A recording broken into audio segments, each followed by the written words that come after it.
Hari inyama zikunda kuribwa n'abantu benshi cyane ku isi. Igitangaje kuri izo nyama, abazikunda bazikunda cyane ku buryo niyo wazimubuza, keretse ahari ari muganga wamwandikiye kuzireka, ntiyapfa kuzireka. Noneho abazanga cyangwa se abatazirya bo bazanga cyane ku buryo batazanga gusa, ahubwo bazifata nk'ikizira kuri bo. Ku ruhande rumwe wanabumva itungo ribyara ibyana rikanabirya. Izo nyama nta zindi ni inyama z'ingurube, abenshi bazizi nk'akabenzi cyangwa poke mu cyongereza.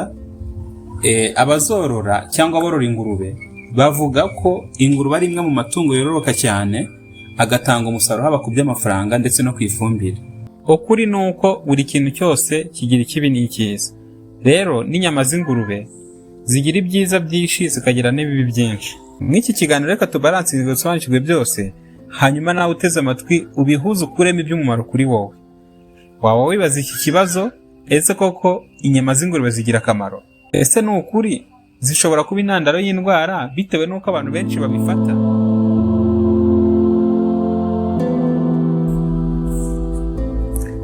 Ndabasuhuje nanabashimira ko mukomeje gutera inkunga ibi biganiro by'ubuzima.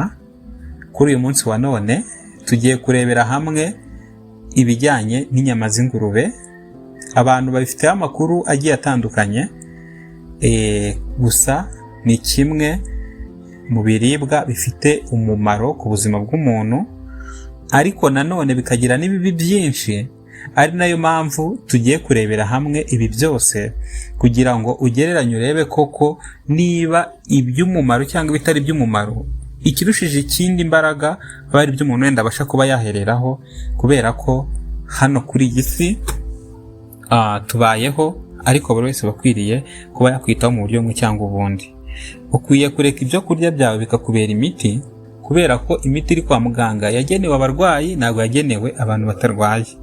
Rero mugenzi wanjye, igihe cyose uri muzima nutarya ibiryo nk'imiti, bizarangira imiti ubwayo iguhindukiye ibiryo. Kandi ujye umenya ko iyo umubiri ubyibushye uremerera nyirawo kuwikorera, ndetse n'igihe unanutse ukananirwa kwikorera nyirawo. Ibyo ni ibintu byavuzwe n'abashakashatsi n'abadogiteri n'abahanga ku bijyanye n'ubuzima bagiye batandukanye.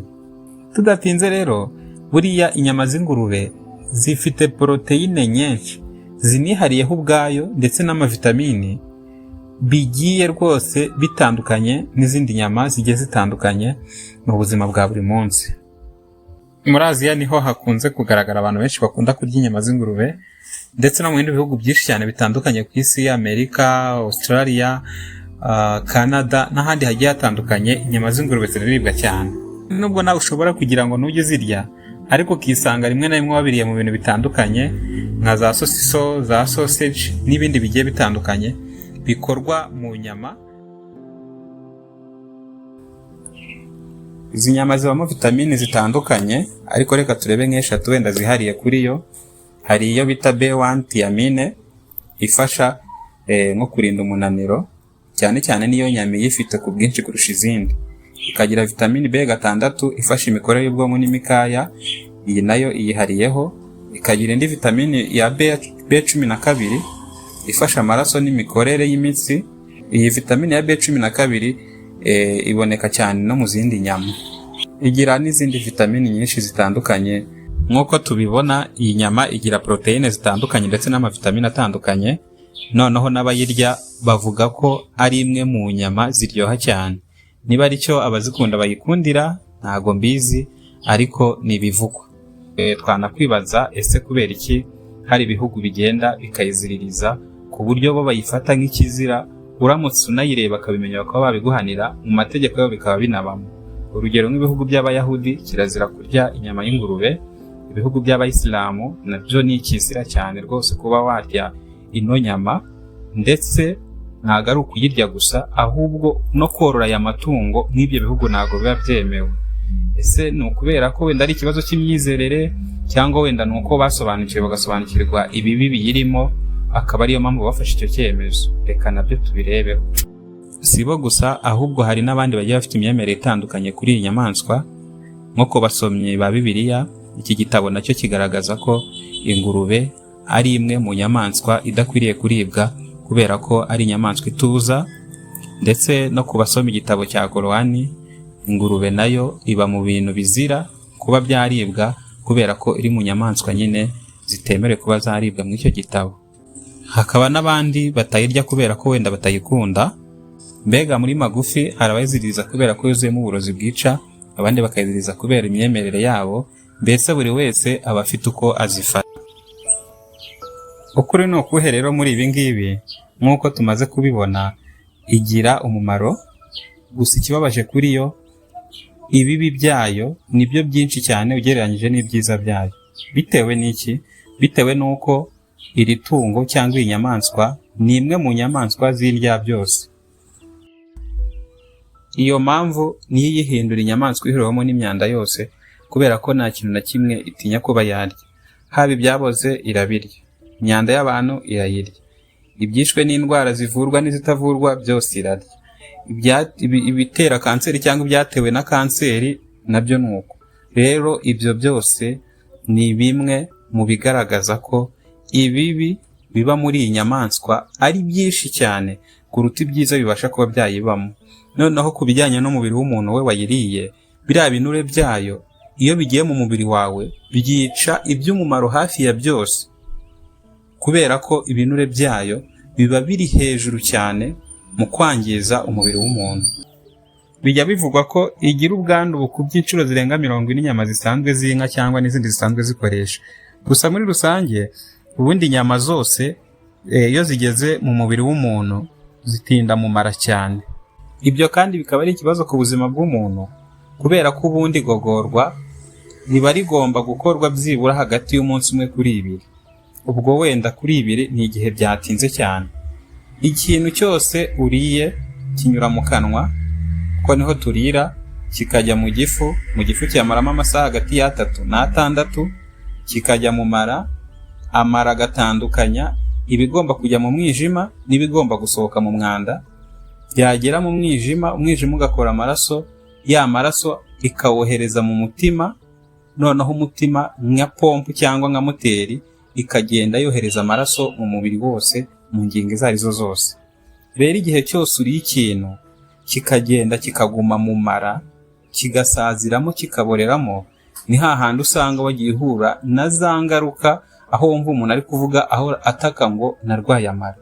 Ugasanga umuntu arwaye inzoka z'ubwoko utamenye, ugasanga umuntu arwaye ibintu bigiye bitandukanye.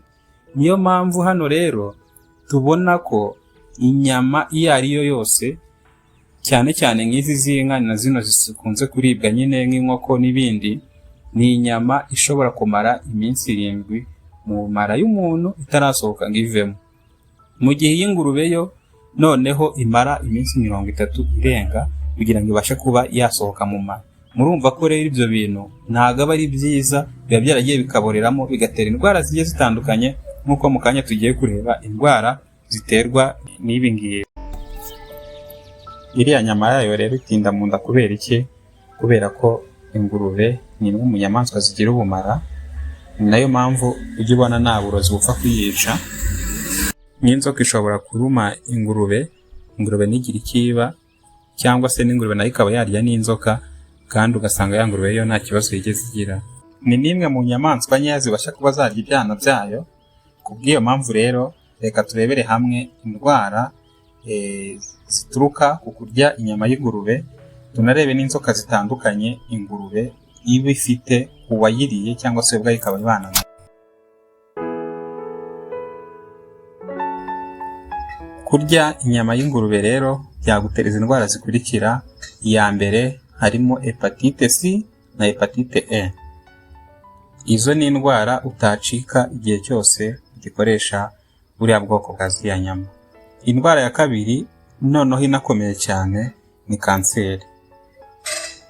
Urabona ko mw'ibi bihe turimo kanseri ni ikintu kiri gukomeza guhitana abantu cyane, ariko burya kanseri nyinshi nk'uko ikiganiro cyabanjije iki ngiki twakoze cyabigaragaje, zituruka mu byo turya ndetse n'ibyo tunywa. Kimwe muri ibyo rero nicyo turi kuvuga aka kanya, gishobora kuba nacyo cyatera kanseri. Ikindi cya gatatu ni uko umuntu wakunze kurya inyama cyane z'ingurube, cyane cyane ko abenshi banazirya zidahiye, ariko uko wazirya kose ni imwe mu nyama itera umuntu kuba yagira umujinya ukabije w'ikirenga. cyangwa se uburakari buhutiyeho, ibyo byo rwose ni ikintu uba uzi neza ko niba ukomeje gukoresha cyane ibintu bijyanye n'inyama, ubasha kuba nawe wamera nk'iryo tungo cyangwa ukajya kumera nk'iyo nyamaswa, ukagira umujinya ukabije, ukagira uburakari bukabije, kubera ko ibyo urya nabyo nyine uba ugenda usa nabyo akenshi na kenshi. Ikindi cya nyuma ni byinshi ariko turavuga bikeya.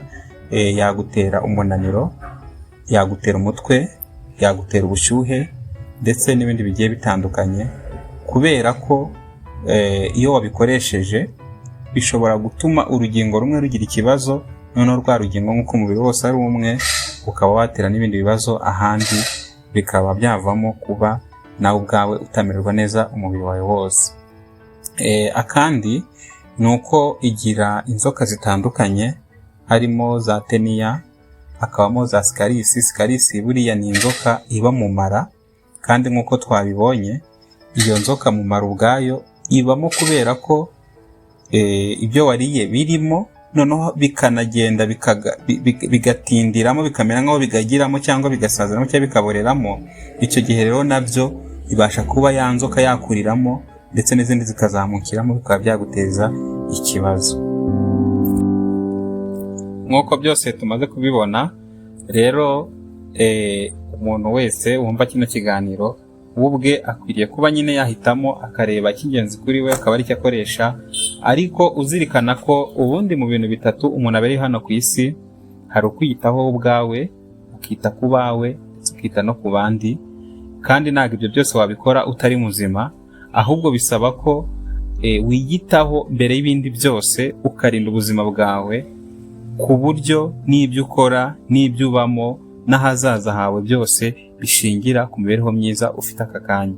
Ikindi kandi ntabwo umuntu ahazaza he ahategura icyo gihe, ahubwo ahategura ubu ngubu. Niba uri kwiyangiza ubu ngubu, biragoye ko wabasha kuba wagera iyo ngiyo ukiri muzima cyangwa ukimeze neza, ahubwo bisaba ko utangira aka kanya. Niba hari ibyakugoye, byakunaniye, buri kantu kose, buri kintu cyose ku isi umuntu agikora gake gakeya, nta bintu biza gutyo ngo bihite byikubitaho ngaho gusa, ahubwo uricara ukitekerezaho, ugafata umwanzuro, ntiwirimite mu bwonko, ubundi ugatangira urugendo, hanyuma ibindi ugenda byikora gake gakeya, kubera ko hano turi ku isi, ntabwo turi mu ijuru, ariko aba ari urugendo, kandi urugendo iyo rutangiye ruba rugomba no kugira n'iherezo. Nk'uko tubivuga buri gihe, ubuzima bwacu twebwe ubwacu nitwe tubufite mu biganza, kandi niho ubuzima bushingiye. Rero hari ibiganiro byabanjirije ibi ngibi twagiye tugaragazamo imiti itwegereye wakoresha wivura indwara twavuze hano, cyangwa se n'izindi wagiye uhura nazo utazi inzira zaciyemo. Imana iguhe umugisha, tuzabonane mu kiganiro gikurikira.